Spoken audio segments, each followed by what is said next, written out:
इससे बेटा अपने को ये पता चलेगा कि किसी इलेक्ट्रॉन वेव का कितना एम्पलीट्यूड है, ठीक है, और कितना एम्पलीट्यूड है, ठीक है। फिर और ये वैल्यू कहां से निकालेंगे बेटा? पारुल साई की वैल्यू कहां से निकालोगे? जो श्रोडिंगर की इक्वेशन है बेटा, देखो श्रोडिंगर की जो इक्वेशन थी, श्रोडिंगर वेव इक्वेशन, ठीक है ना, जो आपको मैंने बताई थी, तो शॉर्ट में ये भी लिख सकते हैं एस आई इक्वल टू ई साई, जो बड़ी लंबी चौड़ी इक्वेशन बेटा, उसमें से हम क्या एक्चुअल में उस इक्वेशन का क्या यूज है? श्रोडिंगर की इक्वेशन से बेटा हम क्या निकालते हैं? साई की वैल्यू को कैलकुलेट कर सकते हैं, ठीक है। और जब साई की वैल्यू मिल जाएगी तो अपने को क्या मिल जाएगा कि इलेक्ट्रॉन वेव का कितना एम्पलीट्यूड है। मेरी बात समझ में आ रही है या नहीं? नोट्स बेटा इसलिए कह रहा हूं रिवाइज करो। एक इलेक्ट्रॉन वेव अगर बेटा एक इलेक्ट्रॉन वेव की तरह मूव करता है तो उसके एम्पलीट्यूड की वैल्यू हम कैसे निकाल सकते हैं? श्रोडिंगर की वेव इक्वेशन को सॉल्व करके। वो इक्वेशन तो दिख रही है ना आपको सामने, श्रोडिंगर की वेव इक्वेशन, पूरी इक्वेशन जो मैंने लिखवाई है नोट्स के अंदर, delta x square psi upon x square, ये है ना पूरी इक्वेशन, दिख रही है बच्चों? इसका क्या इंपोर्टेंस है? इस इक्वेशन का यूज करके बेटा हम साई की वैल्यू को कैलकुलेट कर सकते हैं। ये बात समझ में आ रही है मेरी? बोलो, साई की वैल्यू को कैलकुलेट कर सकते हैं। और जब बेटा अपने पास साई की वैल्यू आ जाएगी तो फिर हम इसका स्क्वायर कर देंगे। देखो इस साई का स्क्वायर करोगे, ठीक है, ये अब इसका क्या यूज है, इसका क्या मतलब है? तो बेटा मैंने एक चीज आपको बताई थी कि किसी भी वेव के लिए अगर उसका एम्पलीट्यूड का स्क्वायर करते हैं तो अपने को किस चीज की वैल्यू मिल जाती है बेटा? इंटेंसिटी की। क्या मिलता है अपने को? इंटेंसिटी। तो साई स्क्वायर का मतलब क्या है? ये बेसिकली क्या चीज है बेटा? किसी इलेक्ट्रॉन की वेव, जो कोई इलेक्ट्रॉन वेव है, ठीक है, किसी एटम के अंदर मान लो कोई इलेक्ट्रॉन वेव की तरह मूव कर रहा है सिंपल, तो उसकी कितनी इंटेंसिटी होगी, ठीक है बच्चों, किसी इलेक्ट्रॉन वेव की कितनी इंटेंसिटी होगी। अब इंटेंसिटी का मतलब समझना, इलेक्ट्रॉन की इंटेंसिटी का मतलब बेटा ये हुआ इलेक्ट्रॉन वेव की इंटेंसिटी का कि इलेक्ट्रॉन बेसिकली कहां पर है। जैसे पारुल बेटा एटम के अंदर आपको पता है, मैंने कई बार बताया है कि एटम के अंदर बेटा ज्यादातर स्पेस तो क्या है? होलो होती है। ज्यादातर स्पेस बेटा क्या है? एम्प्टी स्पेस है, ठीक है ना। अब इलेक्ट्रॉन बेटा लगातार मूव कर रहा है, सुनो इलेक्ट्रॉन तो लगातार मूव कर रहा है, तो अगर मैं आपसे कहूं कि इलेक्ट्रॉन कहां पर है, जैसे किसी पॉइंट पर मैंने पूछा आपसे कि चलो देखो इस पॉइंट पर देखते हैं इलेक्ट्रॉन है या नहीं, तो बेटा उस जगह पर अपने को क्या करना होगा? साई की वैल्यू कैलकुलेट करनी होगी, या साई स्क्वायर की वैल्यू को कैलकुलेट करना होगा हर एक पॉइंट पर। तब हमें पता चलेगा कि वहां पर इलेक्ट्रॉन के होने की संभावना है या नहीं है, और है तो कितनी। 100% तो श्योर नहीं हो सकते, क्योंकि हाइजेनबर्ग प्रिंसिपल क्या कहता है कि इलेक्ट्रॉन कभी भी एक जगह पर सीमित तो है नहीं। इलेक्ट्रॉन की वेलोसिटी और इलेक्ट्रॉन की पोजीशन एक साथ बेटा एक्यूरेटली नहीं फाइंड आउट कर सकते। अगर आप वेलोसिटी निकालने की कोशिश करोगे तो उसकी पोजीशन चेंज हो जाती है, अगर पोजीशन निकालने की कोशिश करोगे तो वेलोसिटी चेंज हो जाएगी। दोनों में से कुछ ना कुछ, दोनों चीजें बेटा, एक प्रिंसिपल ये था हाइजेनबर्ग का, ठीक है। अब देखो इलेक्ट्रॉन के वेव को अगर आपको पता करना है कि इलेक्ट्रॉन कहां पर लोकेटेड है, तो बेटा हमें क्या करना पड़ेगा? सिंपली साई स्क्वायर की वैल्यू को उस पर्टिकुलर कोई भी पॉइंट पर निकालना पड़ेगा। और कौन से पॉइंट्स पर निकालेंगे पारुल? कौन सी जगह पर निकालेंगे? एटम के अंदर तो बहुत सारी जगह है, एटम के अंदर बहुत सारी जगह है जहां पर इलेक्ट्रॉन हो सकता है। इन्हीं बहुत सारी जगहों को क्या बोलते हैं? पूरा जो एरिया होता है उसको क्या बोलते हैं? याद करो कल बताया था, ऑर्बिटल बोलते हैं। इसी जगहों को क्या बोलते हैं? ये देखो बहुत सारे पॉइंट्स हैं ऐसे जहां पर इलेक्ट्रॉन हो सकता है किसी ऑर्बिट के अंदर, है ना। डॉट से बना दिया मैंने। अभी तो बेटा कुछ ही डॉट दिख रही है आपको, बेसिकली तो बहुत सारी डॉट हो सकती है। सोचो एक इलेक्ट्रॉन जिस ऑर्बिट के अंदर मूव कर रहा है बेटा, उसके अंदर बहुत सारी पोजीशन होगी ना, लाखों हो सकती है, हजारों लाखों पोजीशन हो सकती है जहां पर इलेक्ट्रॉन होगा। लेकिन किसी पॉइंट पर इलेक्ट्रॉन है या नहीं, ये कैसे निकालेंगे? इसके लिए बेटा आपको क्या करना पड़ेगा? साई स्क्वायर की वैल्यू कैलकुलेट करनी पड़ेगी। और ये साई स्क्वायर की वैल्यू कहां से आती है पारुल? श्रोडिंगर की इक्वेशन को सॉल्व करके आ रही है। हमें ना तो देखो ये सिर्फ चीजें सिर्फ आपको मैं बेटा समझा रहा हूँ, ये श्रोडिंगर ने निकाल के दिखाई थी, आपको कैलकुलेट नहीं करना, सिर्फ ये समझना है कि साई स्क्वायर का मतलब क्या है और श्रोडिंगर की वेव इक्वेशन का क्या इंपॉर्टेंस है। तो बेसिकली श्रोडिंगर की वेव इक्वेशन का बेटा सिर्फ इतना इंपॉर्टेंस है कि वहां से अपने को साई की वैल्यू मिलती है। ठीक है बच्चों, साई की वैल्यू मिलेगी यानी एम्पलीट्यूड की वैल्यू मिलेगी, और एम्पलीट्यूड की वैल्यू मिलेगी तो उसका स्क्वायर कर देंगे तो इंटेंसिटी मिल जाएगी। अब जहां पर साई स्क्वायर की वैल्यू ज्यादा होगी, मान लो पारुल किसी पॉइंट पर साई स्क्वायर की वैल्यू को कैलकुलेट करना है, इन सभी पॉइंट्स पर करेंगे, अलग अलग वैल्यू आएगी, सब जगह अलग अलग वैल्यू आएगी। ठीक है, जहां पर साई स्क्वायर की वैल्यू ज्यादा होगी तो वहां पर क्या मतलब है कि वहां पर इलेक्ट्रॉन के होने की प्रोबेबिलिटी बेटा क्या होगी, दिशा ज्यादा है। जहां पर साई स्क्वायर की वैल्यू ज्यादा है, इंटेंसिटी का मतलब समझो, हम इंग्लिश में बोलते हैं इंटेंसिटी, मेरी इंटेंसिटी कम है, मेरी आवाज धीरे धीरे आ रही है, मेरी इंटेंसिटी ज्यादा है मतलब बोलो मेरी इंटेंसिटी ज्यादा। ऐसे ही अगर इलेक्ट्रॉन की बेटा इंटेंसिटी ज्यादा होगी, अगर इलेक्ट्रॉन की वेव की इंटेंसिटी ज्यादा होगी पारुल, तो इसका मतलब क्या है कि इलेक्ट्रॉन के वहां होने की प्रोबेबिलिटी ज्यादा होगी। समझ रहे हो, एक सिंपल सी चीज, बिल्कुल इससे ज्यादा सिंपल नहीं बता सकता, ये चीज समझ लो आप। साई स्क्वायर का मतलब है बेटा इलेक्ट्रॉन के मिलने की प्रोबेबिलिटी किसी पॉइंट पर, इसीलिए इसको बोलते हैं साई स्क्वायर को बेटा एक तो इंटेंसिटी भी बोल सकते हैं, दूसरा एक और वर्ड यूज करते हैं, इसको बोलते हैं प्रोबेबिलिटी डेंसिटी। क्या बोलते हैं बेटा, प्रोबेबिलिटी डेंसिटी, इस वर्ड का मतलब समझना, प्रोबेबिलिटी डेंसिटी समझो। प्रोबेबिलिटी का मतलब क्या है, संभावना, इलेक्ट्रॉन के मिलने की संभावना, और डेंसिटी का मतलब यह है कि इलेक्ट्रॉन का मतलब बेसिकली इलेक्ट्रॉन की डेंसिटी कितनी है, वहां पर इलेक्ट्रॉन ज्यादा है या कम है या नहीं है, क्योंकि ऑर्बिटल बेटा कोई फिक्स पॉइंट नहीं होता, ऑर्बिटल भी एक बहुत बड़े एरिया को बोलते हैं। जैसे मान लो ऐसे समझ लो ये चौक है, अभी चौक देखना, चौक बेसिकली ये इलेक्ट्रॉन है, तो बेटा जैसे फोटोन इससे टकराता है तो मैंने आपको बताया था इसकी पोजीशन चेंज हो रही है, तो ऐसे मान लो ऐसी बहुत सारी पोजीशन हो सकती है। जैसे मान लो अगर इसकी हम अनसर्टेनिटी निकालते हैं, अगर हम ये निकालें कि ये इलेक्ट्रॉन कहां से कहां तक की रेंज में लाई कर सकता है, तो मान लो यहां से यहां तक की रेंज है जहां पर इलेक्ट्रॉन लाई कर सकता है, तो आप खुद सोचो ये पूरा एरिया बेटा क्या कहलाएगा, ये पूरा एरिया क्या कहलाएगा, यहां से यहां तक ऑर्बिटल है, ये सारा का सारा ऑर्बिटल है, समझ गए। और इस सारे एरिया के अंदर अगर अपने को इलेक्ट्रॉन की डेंसिटी निकालनी है तो क्या करना पड़ेगा, साई स्क्वायर की वैल्यू को कैलकुलेट करना पड़ेगा, जिसको बोलते हैं प्रोबेबिलिटी डेंसिटी। समझ गए बच्चों, तो साई स्क्वायर का मतलब समझ में आ रहा है, यूज क्या है, इससे बेटा आप क्या निकाल सकते हो, साई स्क्वायर की वैल्यू से आप इलेक्ट्रॉन को ढूंढने में आपको आसानी होगी, मतलब इलेक्ट्रॉन का एड्रेस निकाल सकते हो, जहां पर साई स्क्वायर की वैल्यू ज्यादा है इलेक्ट्रॉन के वहां होने की संभावना ज्यादा होगी। तो मैं ये भी बोल सकता हूं साई स्क्वायर बेटा किसी भी पॉइंट पर क्या बताता है, देखो Sai square at any points, ठीक है, gives the probability of finding an electron, है ना, किसी इलेक्ट्रॉन को फाइंड करने की कितनी प्रोबेबिलिटी है ये बताएगा आपको साई स्क्वायर, है ना।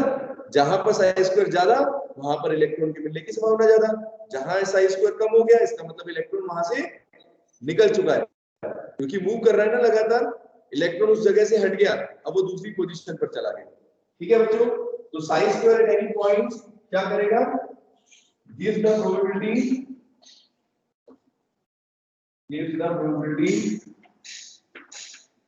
ठीक है ऑफ फाइंडिंग इलेक्ट्रॉन।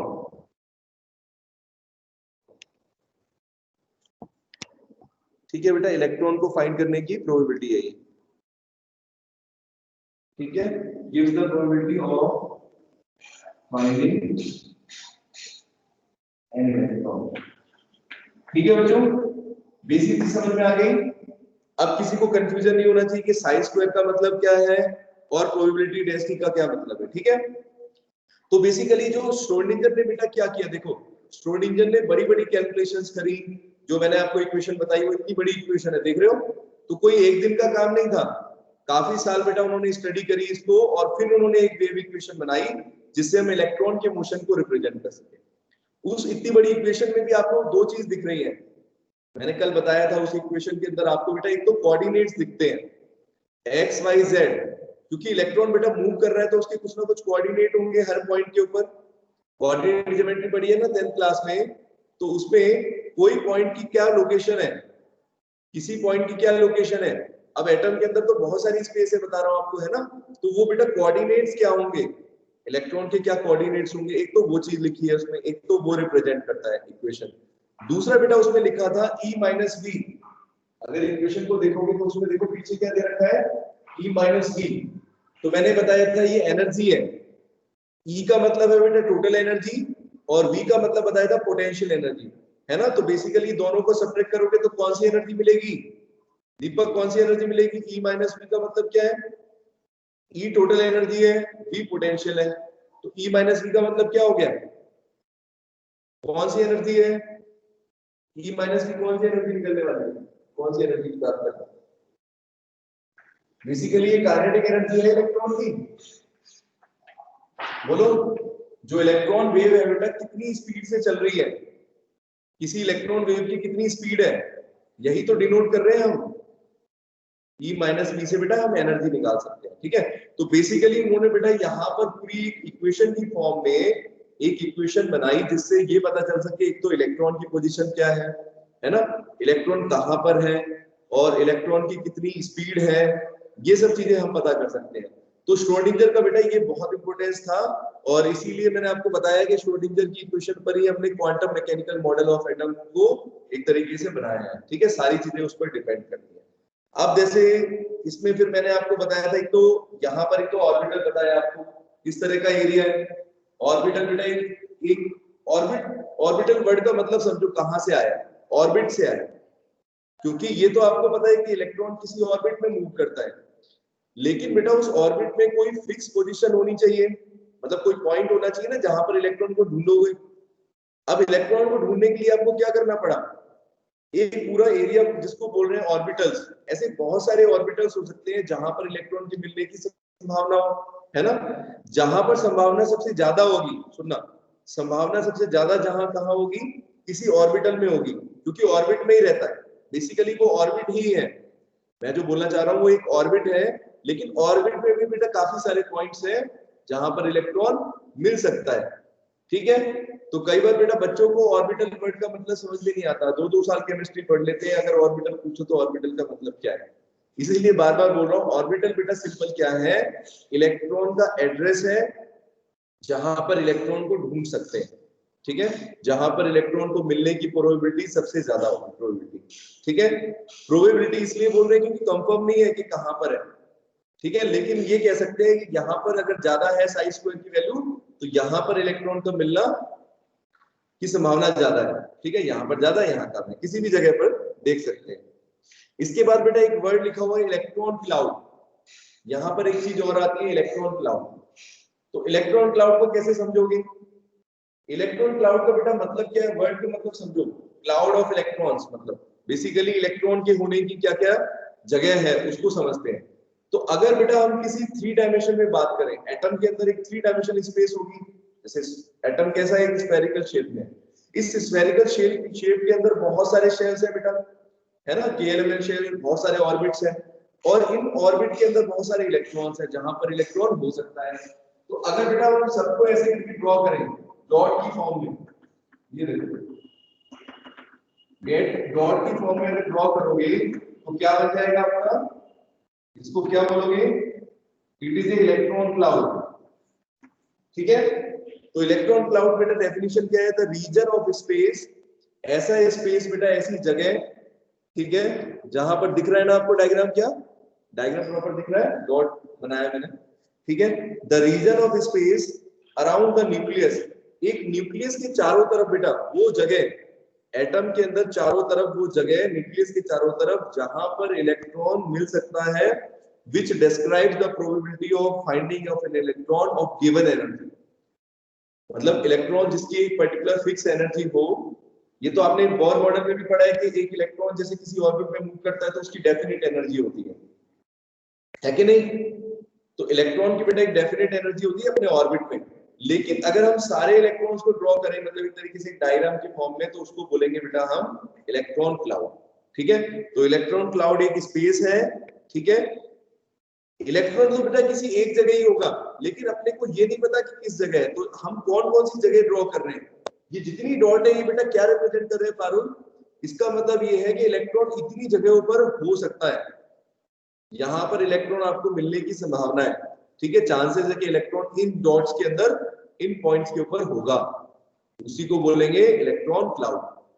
जहां पर बेटा सुनो, जहां पर इलेक्ट्रॉन एक्चुअल में सबसे ज्यादा मिलने के चांसेस है, वहां पर डॉट्स क्या होंगी, ज्यादा पास पास होंगी या ज्यादा डॉट्स होंगी वहां पर, मतलब इलेक्ट्रॉन के होने की प्रोबेबिलिटी ज्यादा है। बस ये चीज मैं बोल रहा हूँ। ठीक है, तो एक डॉट से रिप्रेजेंट करते हैं, उसको बोलते हैं इलेक्ट्रॉन क्लाउड। ठीक है, तो इलेक्ट्रॉन क्लाउड का डायग्राम आपको बताया इस तरीके से बना हुआ है। फिर इसी के अंदर एक वर्ड और लिखा है, एटॉमिक ऑर्बिटल, है ना। एटॉमिक ऑर्बिटल अभी मैं बोल चुका हूं। अभी जैसे मान लो सारी जगह तो ये है, बहुत सारी जगह है एटम के अंदर जहां इलेक्ट्रॉन हो सकता है, लेकिन जहां पर मिलने की प्रोबेबिलिटी सबसे ज्यादा है, जहां पर इलेक्ट्रॉन का बेटा मिलना बहुत ज्यादा आसानी, मतलब काफी श्योर है हम कि इलेक्ट्रॉन वहां मिल सकता है, उस पर्टिकुलर एरिया को बोलते हैं three dimensional space around nucleus. Definition क्या है इसकी देख लो, three dimensional space around nucleus, किसी न्यूक्लियस के चारों तरफ वो थ्री डायमेंशनल स्पेस बेटा within which probability of finding of an electron, किसी इलेक्ट्रॉन के मिलने की प्रोबेबिलिटी बेटा क्या हो, मैक्सिमम हो, है ना, संभावना मैक्सिमम हो। मैक्सिमम का मतलब ये मान के चलो कि मैक्सिमम का मतलब ये है कि हम कह सकते हैं, लेकिन 100% हम नहीं है कि इतना प्रोबेबिलिटी है। प्रोबेबिलिटी फाइंड आउट करने का मतलब ही है ना, मैक्सिमम किसी चीज की प्रोबेबिलिटी 1 होती है और मिनिमम 0 होती है, तो 0 से बीच 1 के बीच में बेटा लाई करती है किसी इलेक्ट्रॉन की प्रोबेबिलिटी। किसी भी जगह पर आप देखोगे अगर एटम के अंदर, तो बेटा ऑर्बिटल्स जो है वो एरिया है जहां पर प्रोबेबिलिटी सबसे ज्यादा। ठीक है, और ऑर्बिटल में बोल चुका हूं एक तरीके से ऑर्बिट ही है, ऑर्बिट के अंदर ही वो पॉइंट्स हैं जहां पर ऑर्बिटल एक तरीके से होगा, जहां पर इलेक्ट्रॉन के मिलने की प्रोबेबिलिटी ज्यादा है, क्योंकि इलेक्ट्रॉन लगातार मूव कर रहे हैं तो वो अपने ऑर्बिटल्स को चेंज करता रहेगा, मतलब कहने का मतलब उसकी पोजीशन चेंज होती जाएगी। ठीक है, चलो तो अब आगे बढ़ते हैं। यहां तक आपको समझ में आया बेटा? तो अब क्वांटम मैकेनिकल मॉडल को समझ लो।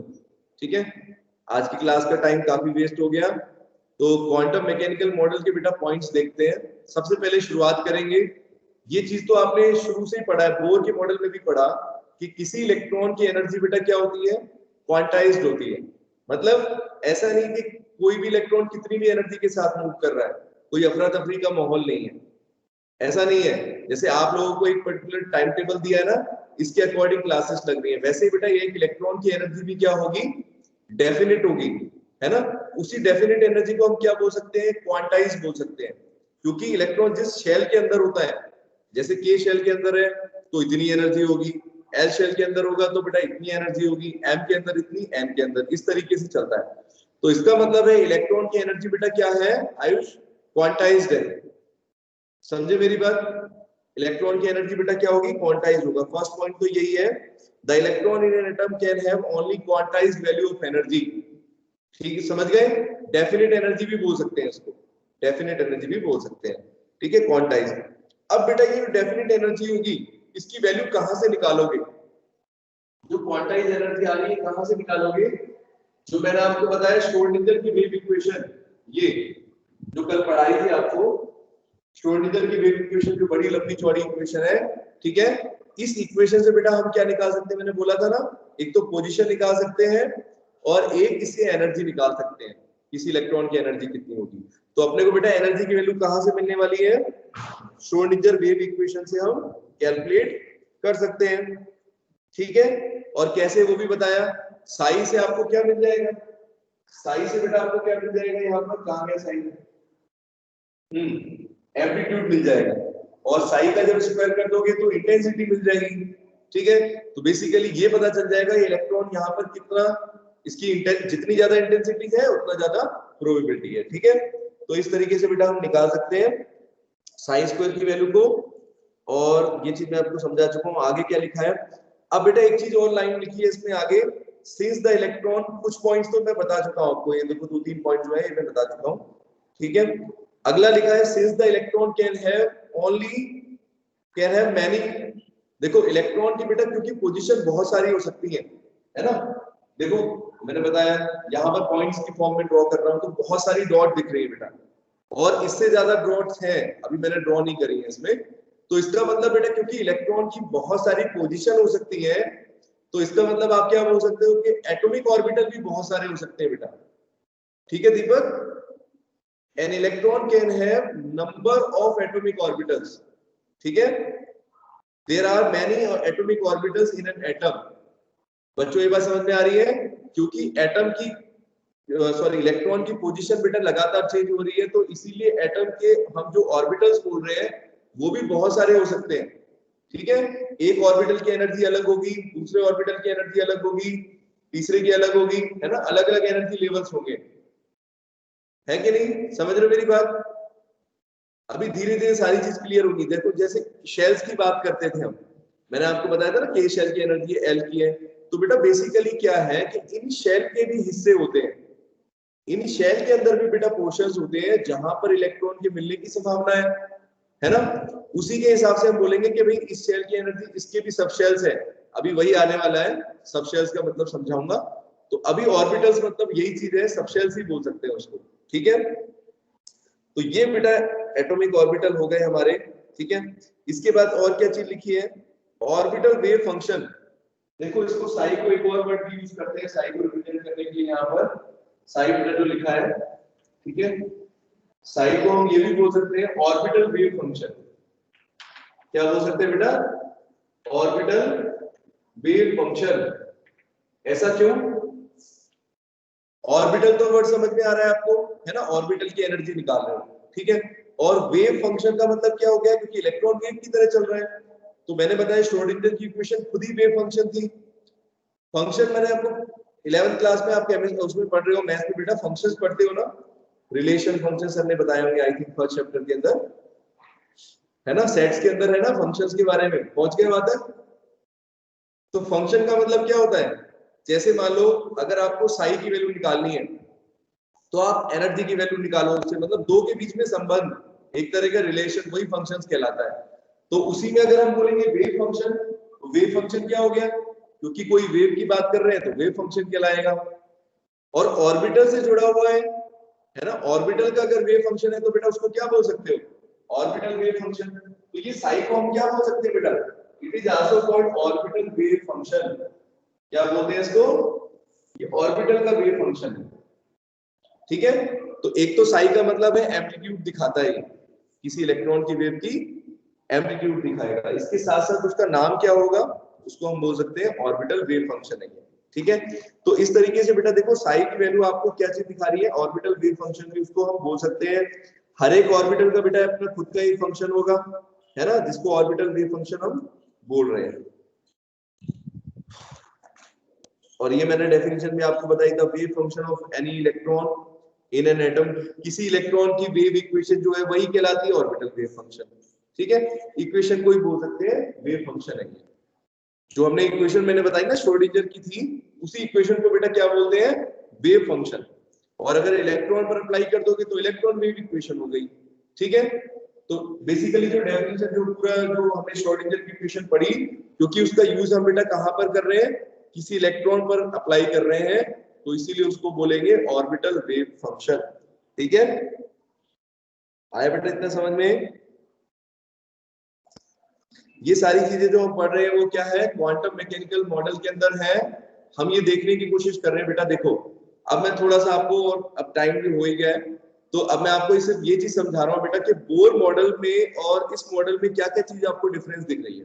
देखो बोर ने बेटा किसी इलेक्ट्रॉन की फिक्स पोजीशन मान के चले थे, उन्होंने ये नहीं बताया कि इलेक्ट्रॉन, मतलब ये तो पता था कि इलेक्ट्रॉन मूव करता है, लेकिन बेटा बेसिकली ये नहीं पता था कि इलेक्ट्रॉन की एग्जैक्ट पोजीशन क्या होती है ना पारुल?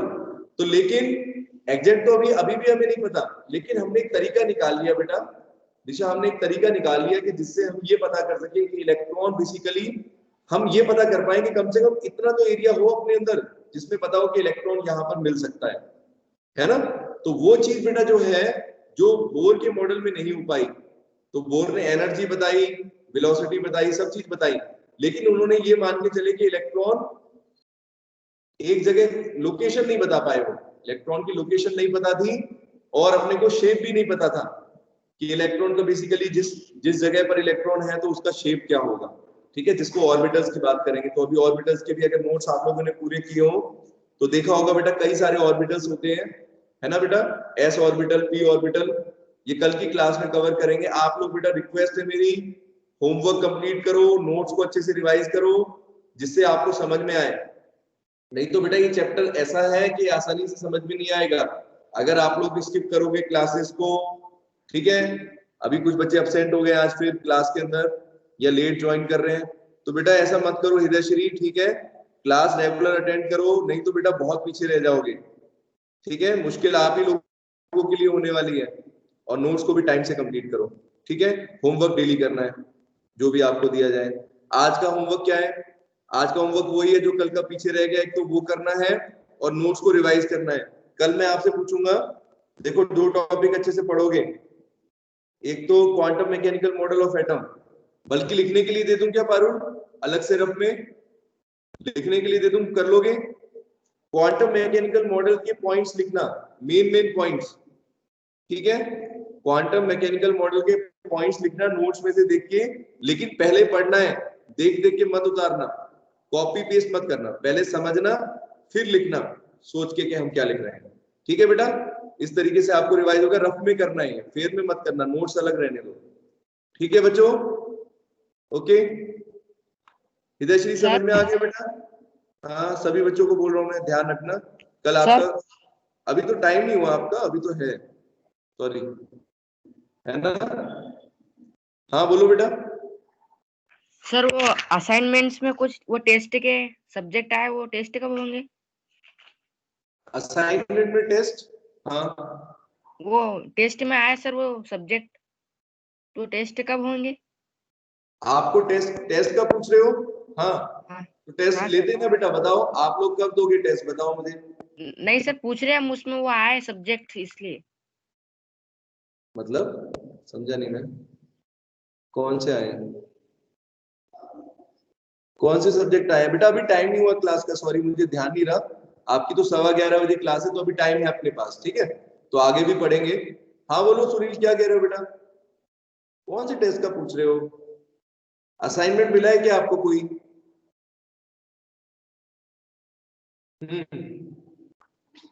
क्या कोई असाइनमेंट आया बच्चों आपके पास केमिस्ट्री का? मैंने तो नहीं भेजा, आई थिंक। बोलो बेटा सुनील, क्या कह रहे हो, जल्दी बताओ क्या कह रहे हो।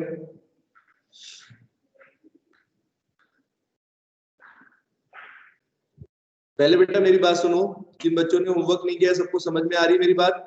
समीक्षा, अच्छा ये तो है ही नहीं, चलो क्लास के अंदर। और यहाँ पर हृदयशील बेटा रिप्लाई करो, कल से होमवर्क कंप्लीट होगा? कर दिया है।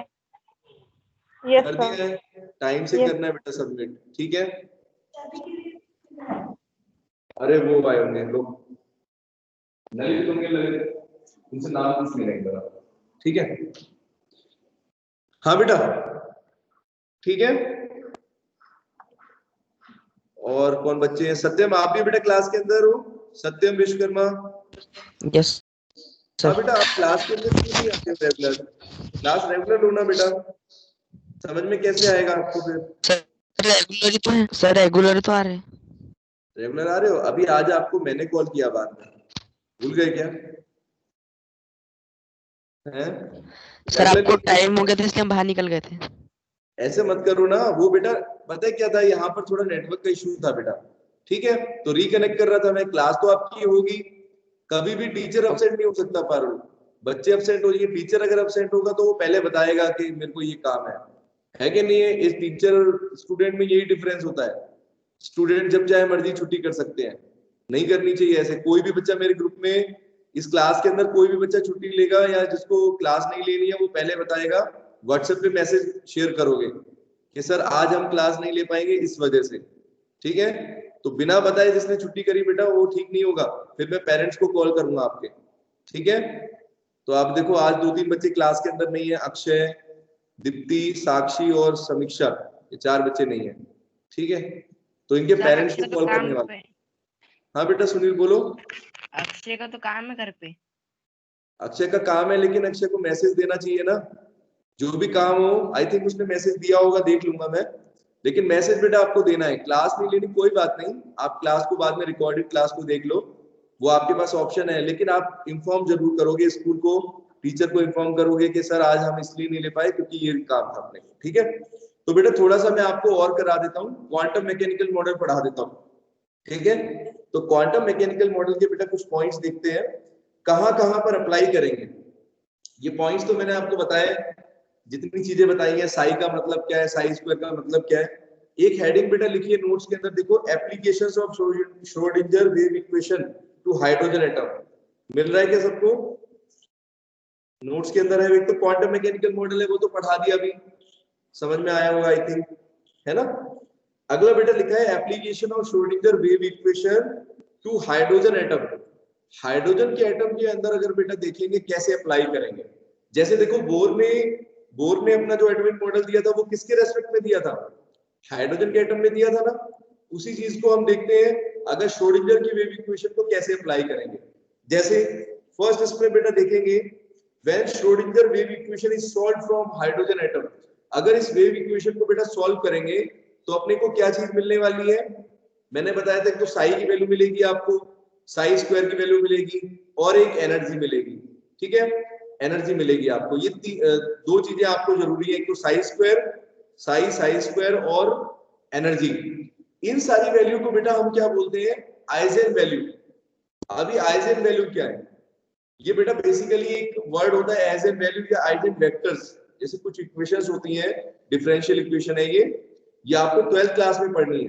ठीक है, डिफरेंशियल इक्वेशन बोलते हैं। उसी तरीके की वेव इक्वेशन जो मैंने लिखवाई है आपको, श्रोडिंगर इक्वेशन, वो एक तरह की वेव इक्वेशन है। और वेव इक्वेशन बेटा जो होती है डिफरेंशियल इक्वेशन की फॉर्म है, वो आप लोग 12th क्लास में आई थिंक पढ़ोगे, अभी आपके सिलेबस में नहीं है, तो थोड़ा मुश्किल है समझने के लिए, लेकिन जो चीज समझ में आएगी मैं वो बताऊंगा। आइजन वैल्यू क्या होती है, तो जब बेटा इनकी वैल्यू को हम निकालेंगे, मतलब कि एनर्जी निकालेंगे, साई की वैल्यू को निकालेंगे, साई स्क्वायर की वैल्यू को निकालेंगे, तो सिंपली बेटा उस वैल्यू को हम क्या बोल देंगे पारुल, ये आइजन वैल्यूज है, आइजन वैल्यू है। ठीक है, उन्हीं वैल्यू को जो भी वैल्यू आएंगी अपनी, ठीक है, सॉल्व करके जो भी वैल्यू सॉल्व करके आएंगे उन्हीं को बोलोगे आइजन वैल्यू। तो क्या लिखा है, the value of energy, eigen value क्या बेटा, these value of energy corresponding to the energy levels. ठीक है, और ये बेटा जो ई की वैल्यू आएगी या एनर्जी की वैल्यू जो आएगी यहाँ पर इक्वेशन को सॉल्व करके, ये एनर्जी क्या रिप्रेजेंट करती होगी कि किसी इलेक्ट्रॉन की बेटा किसी लेवल में कितनी एनर्जी है, मतलब किसी शेल के अंदर कितनी एनर्जी है। वही चीज है जो हमने बोर के मॉडल में पढ़ी है ना। जो बोर के मॉडल में बेटा अपने ने पढ़ी है कि बोर के ने भी यही कहा था कि किसी भी इलेक्ट्रॉन की किसी शेल के अंदर एक डेफिनेट एनर्जी होती है, जिसको बोर फॉर्मूले से निकालते हैं, है ना। E इज इक्वल टू, फिर रिलेशन आता है -2 pi square Me4 upon n square h square, जो इक्वेशन थी जिसको बोर्स फॉर्मूला बोलते हैं। ठीक है, एनर्जी निकालने के लिए। तो बेटा ठीक वैसे ही इन्होंने भी बताया, लेकिन इन्होंने क्या चीज की, इन्होंने ऑर्बिटल का कंसेप्ट लेके आए। ठीक है ना, और हर एक पॉइंट पर बेटा वैल्यू को निकाल के देखेंगे, इक्वेशन को अपने लोग सॉल्व करेंगे। ठीक है, अलग अलग पॉइंट्स पर करेंगे, और हम ये देख सकते हैं बेसिकली कि जहां पर आइजन वैल्यू अलग अलग आ रही है, उन वैल्यू को देखकर बेटा देख सकते हैं कि इलेक्ट्रॉन की बेटा बेसिकली क्या है, एनर्जी कितनी है। किसी भी पॉइंट पर निकाल सकते हैं, किसी भी पॉइंट या किसी भी ऑर्बिटल पर हम एनर्जी देख सकते हैं। ठीक है, वहां पर इलेक्ट्रॉन की बात होती थी, है ना, एक इलेक्ट्रॉन की एनर्जी की बात होती थी। यहाँ पर हम इलेक्ट्रॉन को भी एक तरीके से ऑर्बिटल मान के चल रहे हैं, है ना, कि इतने पर्टिकुलर एरिया के अंदर इतनी एनर्जी होने वाली है। ठीक है, उसी को ऑर्बिटल बोलते हैं। तो बेसिकली बेटा हम क्या निकाल रहे हैं, ऑर्बिटल की एनर्जी को निकाल रहे हैं, और इन्हीं वैल्यू को बेटा हम क्या बोलेंगे, आइजन वैल्यू। ठीक है, इनको क्या नाम देंगे, ये आइजन वैल्यू। ठीक है बच्चों, आया समझ में, बोलो। आइजन वैल्यू का मतलब समझ में आ गया। These are the value of energy corresponding to the energy levels of an electron. किसी इलेक्ट्रॉन के जो एनर्जी लेवल होते हैं उसी के अकॉर्डिंग ये चीजें हैं। ठीक है, ठीक है, जो इलेक्ट्रॉन जो पोजीशंस को ऑक्यूपाई कर सकता है उस पर एनर्जी हम निकाल रहे हैं। ठीक है, इसके बाद एक वर्ड लिखा है, एक तो आइजन वैल्यू है, एक है आइजन फंक्शंस। एक तो बेटा आइजन वैल्यू जो हो गई, आइजन वैल्यू का तो मतलब मैंने आपको बताया एनर्जी की वैल्यू, है ना, the energies of electron corresponding to, है ना बेटा, किसके कोरस्पॉन्डिंग, किस चीज के कोरस्पॉन्डिंग, जो डिफरेंट शेल्स है, corresponding to the different shells, अलग अलग जो शेल है इलेक्ट्रॉन की, है ना, डिफरेंट शेल ऑफ इलेक्ट्रॉन, ठीक है, ये डिफरेंट शेल ऑफ एटम्स हो सकते हैं, एटम की इलेक्ट्रॉन की डिफरेंट शेल जहां पर जो पोजीशन है उसके अकॉर्डिंग, ठीक है। ये तो हो गई आइजन वैल्यू, फिर है एक eigen vector, sorry eigen function. अब बेटा फंक्शन का क्या मतलब है, जैसे कोई इक्वेशन थी, ये इक्वेशन देखो ऐसे लिखी हुई थी, है ना, इस तरह की पूरी इक्वेशन थी, इसमें लास्ट में देखो क्या था, लास्ट में जाके बेटा क्या था, यहां पर इज इक्वल टू के सामने देखो क्या लिखा है, ये फाई सिंबल बनाया था मैंने, देखो नोट्स में, ये पूरी इक्वेशन लिख के फिर लास्ट में यहां पर फाई लिखा हुआ है। ये बेटा क्या है, बेसिकली फाई का मतलब क्या है, ये है बेटा एक, मैंने बोला ना, ये है ऑर्बिटल वेव फंक्शन, ठीक है, और इसी को हम क्या बोल सकते हैं, आइजन फंक्शन भी बोल सकते हैं, ठीक है। अगर हम इलेक्ट्रॉन की एनर्जी निकालना चाहते हैं तो अपने पास जो इक्वेशन आएगी, ठीक है, जो फंक्शन हम ले रहे हैं, the corresponding value of wave function psi, जो भी बेटा आपकी साई की वैल्यू आने वाली है, इसी पूरी इक्वेशन को साई सॉल्व करके जो साई की वैल्यू आएगी, ठीक है, इस साई को हम क्या बोलेंगे, ये क्या है, एक तरीके से आइजन फंक्शन कहलाएगा, ठीक है। ये क्या होगा बेटा, इस इक्वेशन को सॉल्व करने के बाद जो अपने को वैल्यू मिलने वाली है वो साई की वैल्यू मिलेगी, और साई की वैल्यू क्या होगी, जो भी कोरस्पॉन्डिंग वैल्यू आएगी वो बनेगी इट इज आइजन फंक्शन। तो दो चीज हो गई, एक तो आइजन फंक्शन और एक आइजन वैल्यू, ठीक है। आइजन वैल्यू का मतलब आइजन एनर्जी हो गई, ये एनर्जी हो गई, और ये बेटा क्या हो गई, साई की वैल्यू हो गई, ठीक है। साई का मतलब क्या था, बेसिकली पोजीशन है, ये साई स्क्वायर मैंने बताया ना, इलेक्ट्रॉन की पोजीशन को हम डिनोट करते हैं, समझ गए बच्चों। तो दो चीजें इंपॉर्टेंट है इसमें, एक तो आइजन वैल्यू और आइजन फंक्शन क्या होती है, ठीक है। आइजन फंक्शन हो गया बेटा, और देखो एक इस इक्वेशन को शॉर्ट में भी लिखवाया था आपको, h cap e h cap psi is equal to e psi, लिख रहा है बच्चों। तो इसमें ये मान के चलो कि ये जो एनर्जी की बात कर रहे हैं, ये जो एनर्जी की बात कर रहे हैं, ये तो हो गई आइजन वैल्यू, ये आइजन वैल्यू हो गई, और ये जो यहाँ पर साई लिखा है ना, इस हैमिल्टन ऑपरेटर मतलब इसको सॉल्व करके जो आएगा इक्वेशन का, ये बेटा क्या होगा, ये आइजन फंक्शन है और ये आइजन वैल्यू आ रही है, ठीक है। सिंपल, बस इन दोनों के बीच में रिलेशन है, ठीक है। आया दीपक समझ में, आइजन वैल्यू और आइजन फंक्शंस क्या है, मैंने ये देखो इसमें शॉर्ट में भी इक्वेशन जो लिखी है वो समझा दी आपको। इस h हैमिल्टन ऑपरेटर है, एक मैथमेटिकल ऑपरेटर बताया था, जैसे एडिशन करते हैं, सब्ट्रैक्शन करते हैं मैथ्स के अंदर, वैसे ये भी एक ऑपरेटर है, और इसको बेटा जब सॉल्व करेंगे साई की वैल्यू को, तो वो आइजन वैल्यू कहलाएगी, आइजन फंक्शन सॉरी, ठीक है। और एनर्जी जो होगी वो आइजन वैल्यू कहलाएगी, जो एनर्जी की वैल्यू आएगी, ठीक है, कोरस्पॉन्डिंग साई के अकॉर्डिंग, है ना, हर एक साई के अकॉर्डिंग एनर्जी आएगी उसकी, इलेक्ट्रॉन की उसी के अकॉर्डिंग, उसको बोलेंगे आइजन वैल्यू, ठीक है। बोलो बेटा, एक बार सभी बच्चे ये सब चीजें पढ़ना, एक बार क्वांटम मैकेनिकल मॉडल को अच्छे से पढ़ लेना कल, क्योंकि कल बहुत इंपॉर्टेंट टॉपिक कराएंगे क्वांटम नंबर, ठीक है। एक तो इसको रिवाइज करते हुए चलेंगे, सभी बच्चे एक बार इसके पॉइंट्स लिख लेना, आज का होमवर्क बता दिया आपको। क्वांटम मैकेनिकल मॉडल में जो जो चीजें लिखी हुई हैं सब चीजें लिखेंगे, मेन पॉइंट्स, इक्वेशन लिखेंगे, ठीक है, श्रोडिंगर की इक्वेशन एक बार लिख लेना, डेफिनेशंस है 2-3, orbital wave function, atomic orbital, quantum mechanical model के पॉइंट्स जो लिखे हुए यहाँ पर, ये इंपॉर्टेंट है, इसके बारे में आता है थ्योरी में, ठीक है। तो 5-6 पॉइंट जो भी है ये सारे आपको याद करने हैं, ठीक है। चलो ओके बेटा, ध्यान, ओके बाय, टेक केयर।